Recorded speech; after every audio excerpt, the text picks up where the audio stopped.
all of you know this activist called Dele Farotimi. Dele Farotimi is actually an activist that a lot of people, I would say a lot of people are really scared of. And recently he said something. He had an interview, the video we're about to play here, which is the video you're seeing now. He had an interview with this young man from Seller Media, and he spoke a lot. He spoke at length. He said a lot of beautiful things about Nigeria, the revolution that is incoming for Nigeria under this government, which is the Tinubu government. And the Northerners, he talked about the Igbos, he talked about a lot of things. Do you understand? Now, he said the Igbo man is not concerned about Nigeria again, that he has seen it all. And the only reason why an Igbo man is not interested in protest in this country, no matter how hard the hardship of this country would surface in his face, is because he has already been a victim. And for being a victim, he has come to understand that him participating in a protest, he has nothing good to offer him, but do him more harm than good. This man said a lot. If I tell you everything in my analysis now, it doesn't really make sense. There will be no point for you to actually watch this video. So I'm just going to allow you watch this video, and after you've done this, we'll talk about it in the comment section. Please drop a comment immediately you watch this video.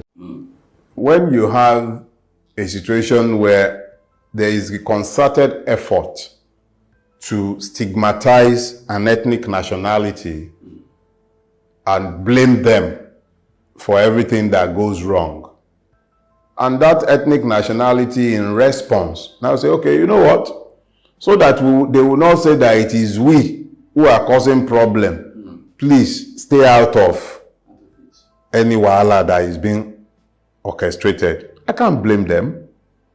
If the Igbo man is saying, I don't have any problem with Tinubu, I'm not part of any protest against the government, I can't blame them for saying that. I grew up in an era where whenever there was any problem, the first thing people did was to loot. And who are the people who lost when shops and markets were looted or burnt?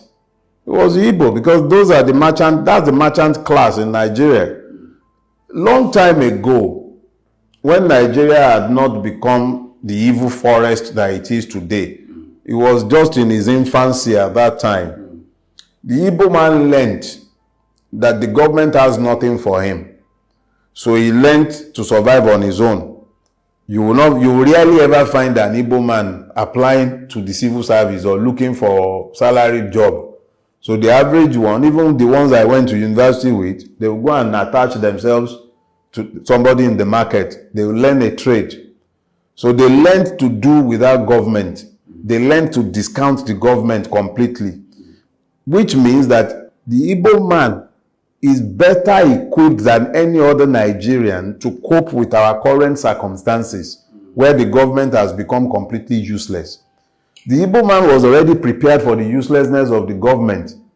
So now that he is prepared for it, and everybody else have now decided to stigmatize the Igbo man, I can't blame the Igbo man for turning around and saying, it's none of my business, enjoy your government. He didn't enjoy anything from the government before. So for somebody, and I'm talking about the average Igbo man who is like me and you. I'm not talking about the Ottis or Kalus of this world or the Okorochas of this world who have always fed on the grievances of Ndi Igbo and made money by appeasement of government and then presuming to speak on behalf of. I'm not speaking to those ones. I'm speaking for the average man on the street who grew up believing that he has no portion in Nigeria, which was what fed the Biafran spirit and the demand for Biafra even 50 years after the Civil War.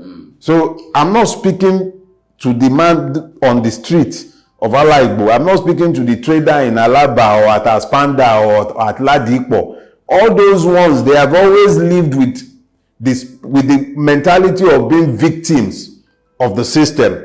So when a victim of the system is telling you, leave me out of your protest, go and deal, because it wasn't gaining anything from the system in the first place.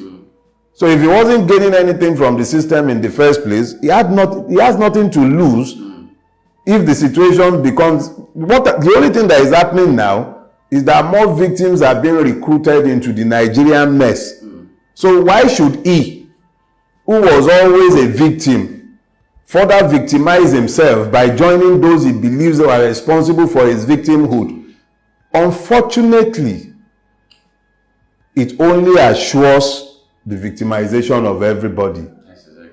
But it is now incumbent on those of us who know better to help him to understand that, yes, we understand that that was yesterday.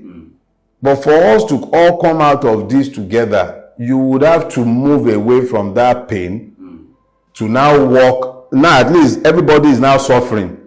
Yorubas will say that it means that until suffering is democratized, it is not possible to end it.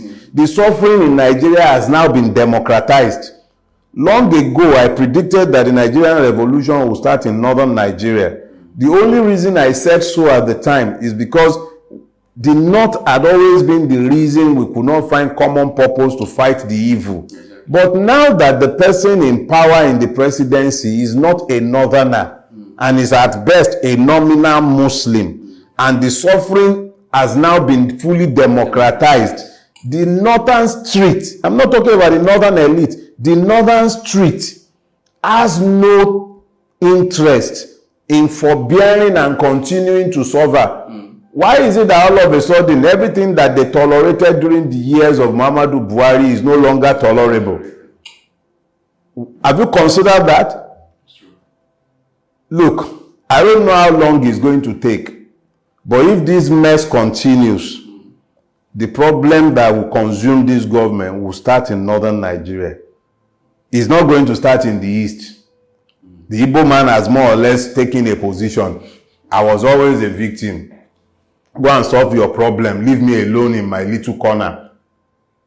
If you like, steal all the money in the world, you still take that money to a market to go and buy something. And who will you find in the market when you get there? You find the Igbo man there.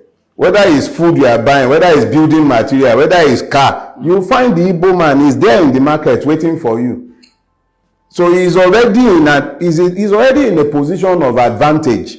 So why would he disadvantage himself unless you people show him a readiness for change? So that is where we are right now. It might seem like nothing is going to happen, but something will definitely happen. This system. Dele Farotimi is not just an activist who people like. You might say there are people in this country that are not really, how will I say? Well, I'm not going to use the word that they don't believe in evil. Whatever it's evil, they fight against it. That is the kind of man this man is. Do you understand? He's not just a man, a Yoruba man who is talking about good for his people. He's a Yoruba man who understands that whether you are Igbo, you are Hausa, you are Yoruba, we are supposed to be Nigerians before we even bring our tribes to ourselves. And that is what the government is using.